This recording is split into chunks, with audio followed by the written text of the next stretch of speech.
Olá, meu querido aluno, meu querido estudante, tudo bem com você? Bem-vindo de volta a mais uma aula de História. E hoje nós vamos tratar de um assunto muito recorrente nas provas de Enem, muito importante também para nós, cidadãos brasileiros, termos compreensão e entendimento, até porque a escravidão foi abolida, mas deixou muitas consequências ruins para a nossa sociedade. Já sabe qual é o tema, né? Eu sou a professora Yasmin e nós vamos falar hoje sobre o tema escravidão e abolição da escravidão no Brasil. Me acompanhe agora para a gente entender como é que foi esse processo, que foi longo, que foi gradual. A abolição ela não se deu de repente. Houveram várias leis, vários processos, vários procedimentos que vão culminar na elaboração da lei abolicionista. E também vamos falar das consequências de tudo isso para a sociedade e principalmente para os mais afetados.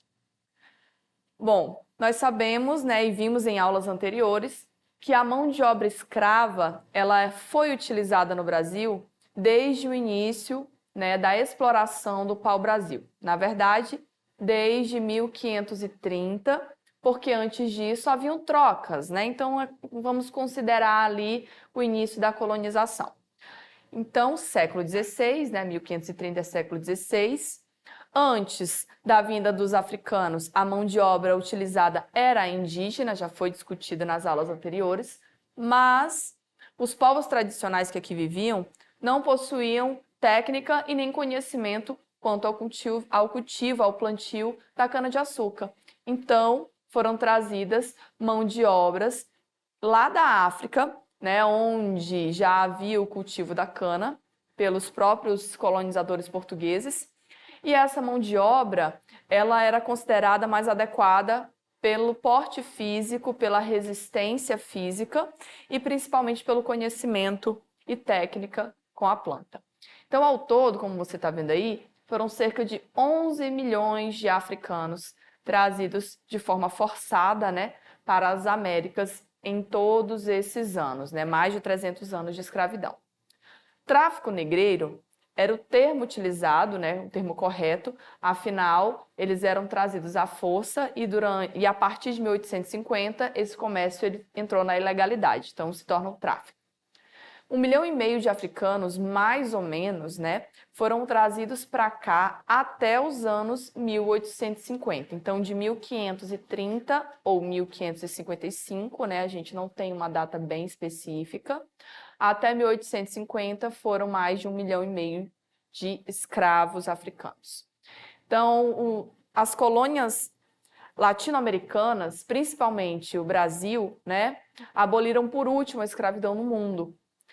Mais ou menos lá em 1840 foi abolida a escravidão inglesa, né, na Inglaterra, e de lá para cá nós vamos ter a independência das colônias na América. Por isso, a independência ela também vai acabar emancipando a escravidão.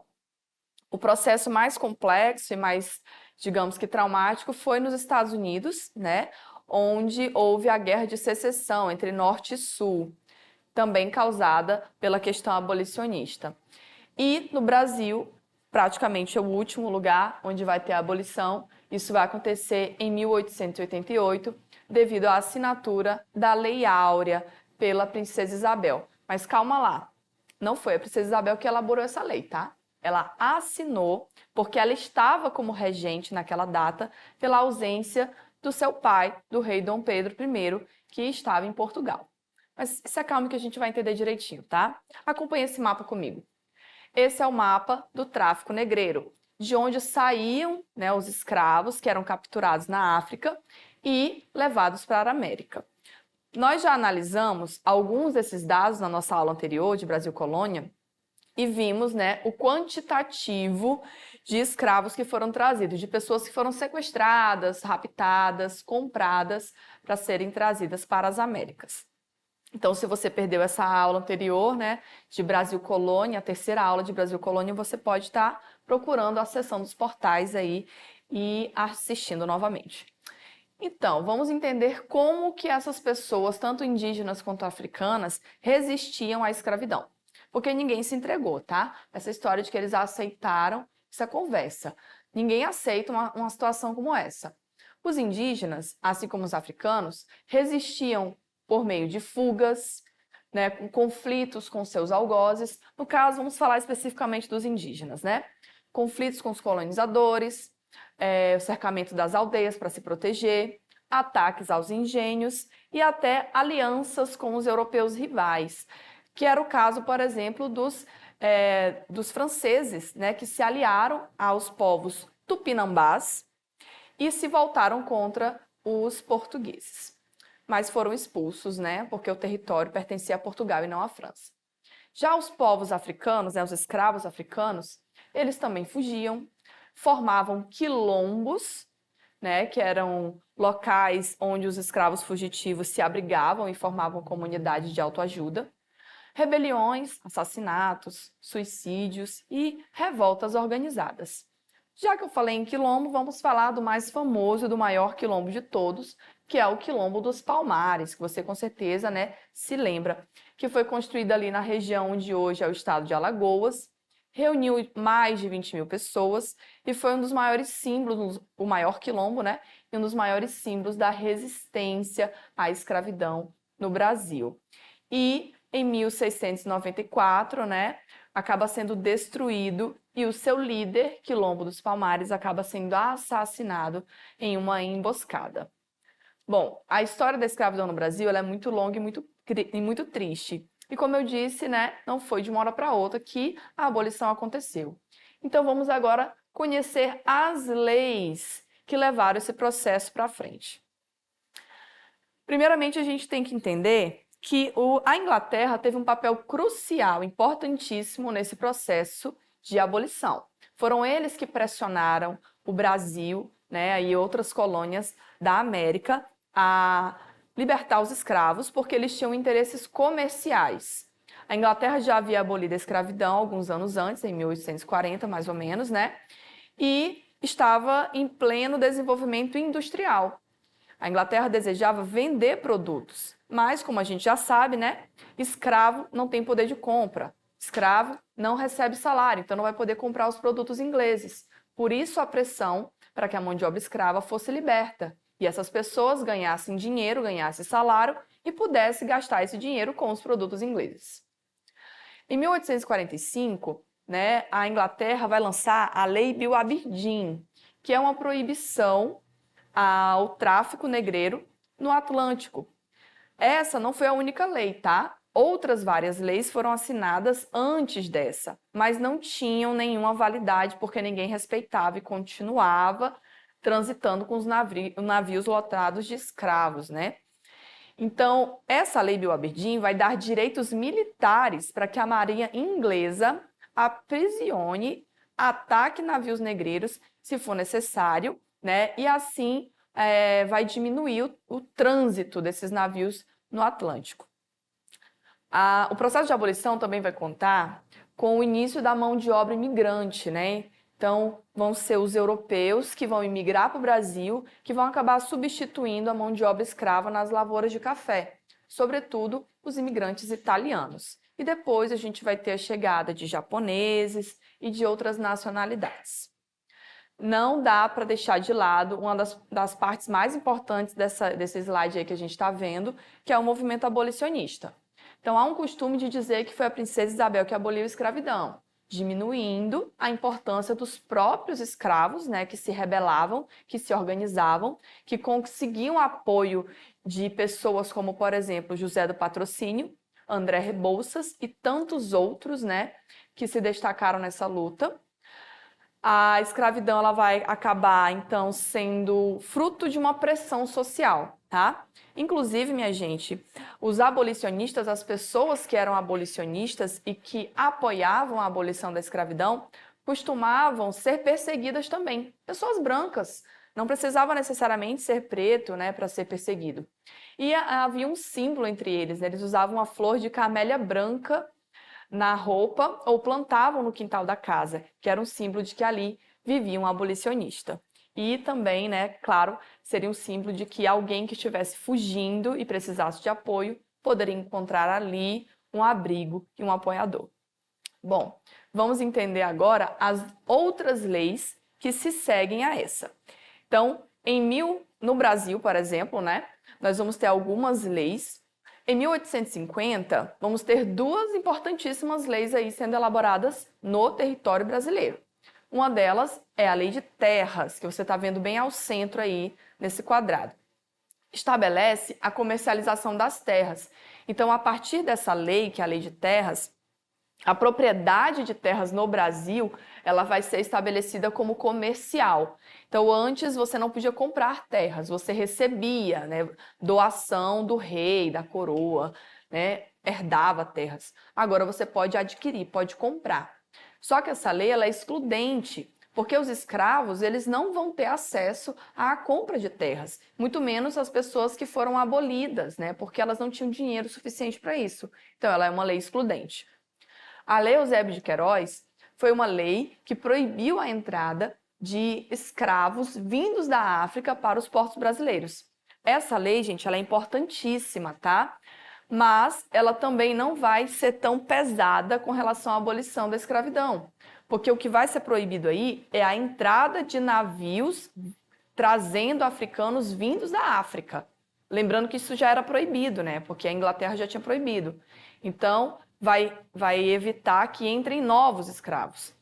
Mas, por outro lado, vai incentivar o comércio interno. Então, aqueles escravos que já estavam dentro do território, agora, eles vão ser comercializados entre as regiões. E pior, vai ter um movimento de produção interna de escravos, ou seja, as mulheres, as negras africanas escravizadas, vão ser mulas, entre aspas, né, gente? Um termo bem horroroso para isso. Mas elas vão ser reprodutoras de novos escravos, o que é uma parte terrível da nossa história.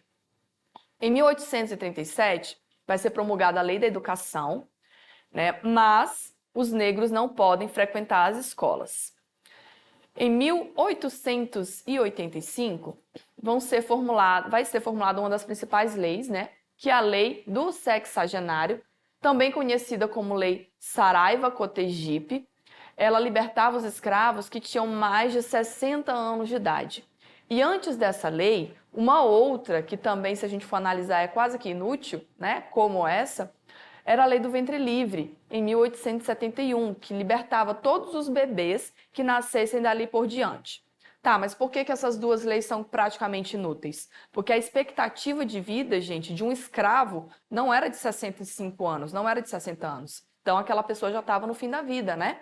Já estava doente, não conseguia mais trabalhar. Então, muitos desses acabavam ficando nas senzalas, né, acabavam continuando ali nas fazendas, trabalhando como escravos, em troca de um prato de comida. Já a Lei do Ventre Livre, ela só liberta os bebês, ela não liberta as mães dos bebês. Então, é praticamente inútil, porque aquela criança, né, ela precisa da mãe. E, finalmente, em 1888, a Lei Áurea vai ser assinada pela Princesa Isabel, mas vai ser elaborada pelo Senado brasileiro, né, e apresentada a ela, que na ocasião estava como regente. Ela assina a Lei Áurea, mas, basicamente, nada muda, porque dali até aquela lei ser respeitada, muita água vai passar debaixo da ponte. E para finalizar, uma lei curiosa aí, né, 1890, como você está vendo, que era a lei dos vadios e capoeiras, que era uma lei extremamente racista, né, que proibia a vadiagem daqueles que perambulavam pelas ruas e não tinham residência comprovada. Essas pessoas iriam para a cadeia. Por que ela é uma lei racista? Porque naquela época, quem fazia isso, quem perambulava pelas ruas e quem não tinha onde morar, basicamente eram os escravos libertos, que não tinham condições, não tinham dinheiro, né?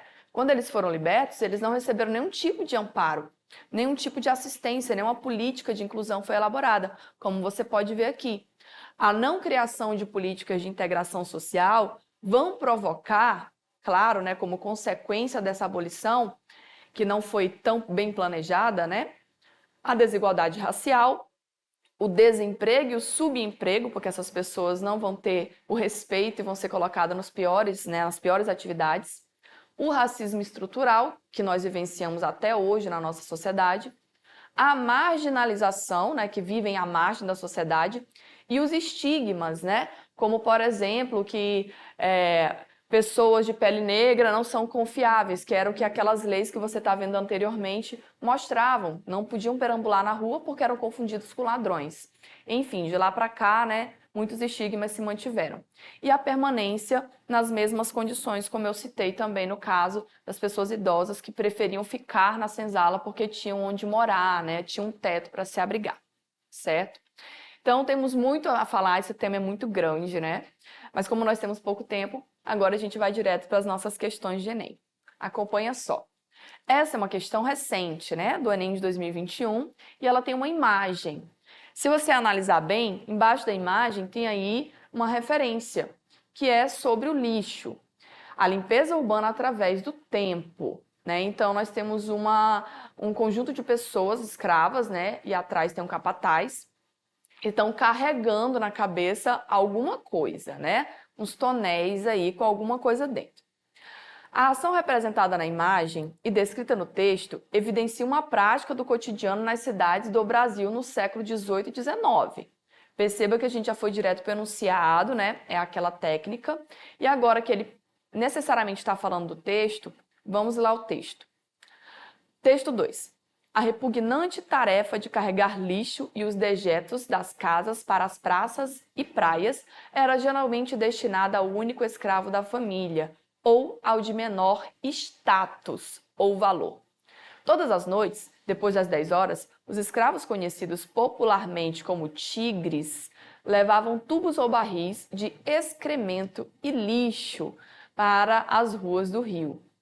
Como você está vendo, né, eles estavam levando o quê? Provavelmente os dejetos, né, sólidos e líquidos que os patrões mandavam, né, eles descartarem. Isso porque não havia nenhum tipo de encanação, nenhuma estrutura sanitária naquela época, tá? Então, como nós estamos falando disso, né, de sanitarismo, de limpeza, a gente percebe que existe aí um status, como o próprio texto disse. Alguns escravos, eles tinham mais status do que outros. Aqueles de menor valor ou menos considerados pelos seus patrões, eles eram colocados em funções degradantes. E haviam escravos que viviam dentro das casas e que amamentavam os filhos dos senhores. Por isso eram consideradas de mais status, que são as amas de leite. Acho que você já teve tempo de ler as alternativas, né? E identificar que o gabarito correto é a reiteração das hierarquias sociais, que mostra que existe uma hierarquia social aí, inclusive entre os escravos, né? Que é essa que eu acabei de explicar. Bom, vamos para a próxima questão? Essa é uma questão recente também, temos uma charge. A maioria das questões sobre escravidão trazem imagens, trazem charges para a gente analisar, né? E ela se refere aos 100 anos da abolição da escravidão. Nessa charge, um senhor branco tem o seu sapato, que está engraxando o seu sapato, né, com um jovem negro. E ele está dizendo uma coisa aí que você vai ler, né, que é até incômoda de a gente ler em voz alta. A imagem está relacionada a uma situação social dos negros no Brasil após a abolição da escravidão, que foi no dia 13 de maio de 1888. Isso é um reflexo de quê? Por isso é que algumas dessas alternativas aqui são descartáveis, como o caso da letra B, né? A gente sabe que a abolição da escravidão, ela não se deu apenas em 1888, né? Foram muitos anos ainda de luta e conquista para a vida digna dessas pessoas, né? E essa luta ainda continua. Então, muito obrigada por você ter ficado até aqui com a gente. Te desejo bons estudos e a gente se vê na próxima aula. Acesse os nossos canais e assista essa e outras aulas. Até a próxima!